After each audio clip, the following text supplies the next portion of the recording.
we're addressing the entities in government.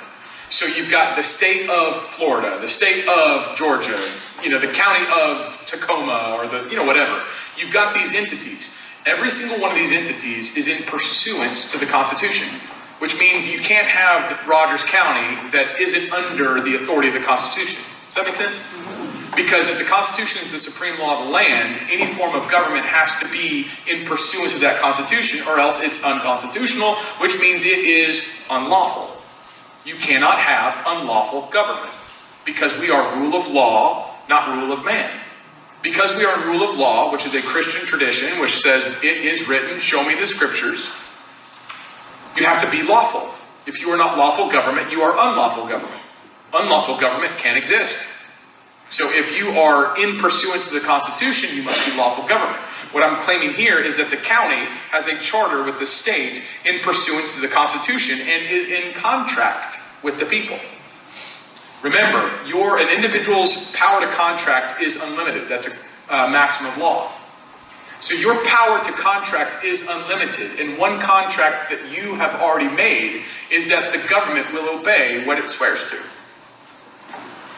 Everybody in the government has already sworn that they will do what the Constitution says. You are in contract with the government, and the government has to obey the Constitution. How do we know that you are in contract with the government? It's written. Where is it written? All political power is inherent in the people. Who are you?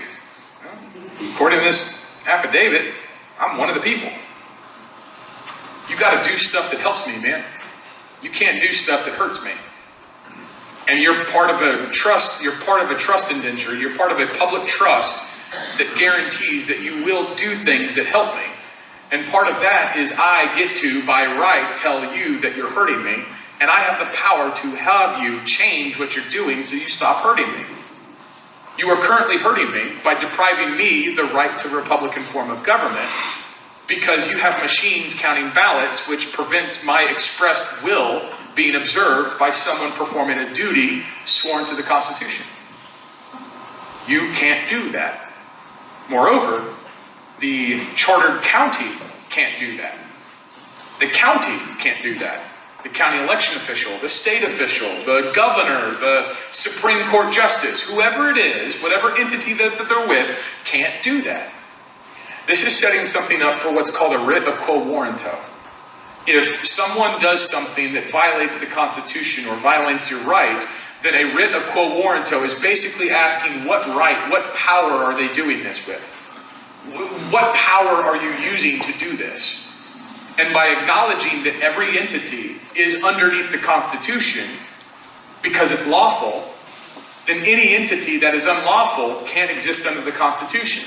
So then we're going to use the Constitution to destroy that entity. Why? Because the Constitution secures your rights. And if your rights are trespassed, then the Constitution will destroy like a white blood cell, like an immune system. It will destroy something that is hazardous to the people. Because that's what a trust is. Is it starting to make sense? Yes. I'm taking the silence as like a, why did we never know this?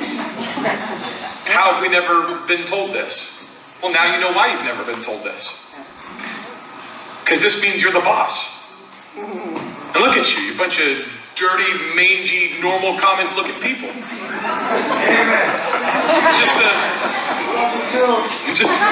You're just a bunch of